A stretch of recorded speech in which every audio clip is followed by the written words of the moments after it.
Dead of Night. I bet most of you haven't heard of it. It's also called Deathdream. You're probably wondering how a movie most haven't heard of made it on our top 25 scariest of all time.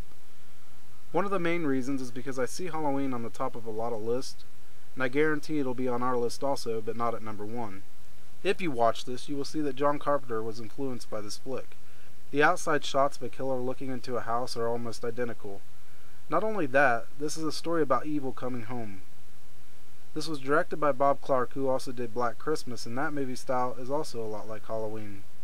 Basically what I'm saying is if you like Halloween, you will dig this movie. Let's get to the plot.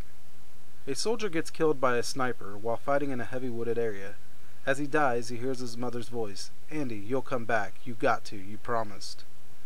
As the scene fades away, you can hear the echo of his mother's quote, but it's more sinister than it was the first time. The U.S. Army informs the family that Andy has been killed. Christine, his mother, doesn't believe it. She tells Charles, the father, that he is still alive. That night, Andy shows up at the door in the middle of the night. Charles can't believe it. Christine is so happy. But something isn't right about Andy. During the day, he stays in his room and sits in a rocking chair, in almost a coma state. At night is when his energy comes back. But what people don't know is he's out killing.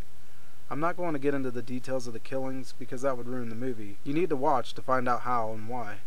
At the end of the movie, there's a kick-ass scene that takes place at a drive-in. Here are my final thoughts. It's a very effective horror movie. There are some scenes that you won't forget, and that will send chills down your spine. Again, I will refer back to Halloween. We all still ask ourselves how Michael knew how to drive, or why did he become evil? To me, that's what makes that movie so eerie. You will be asking yourself those kind of questions after this movie ends. But as the credits roll, even with the plot questions floating around in your mind, you will still be thinking that the movie was pretty damn creepy.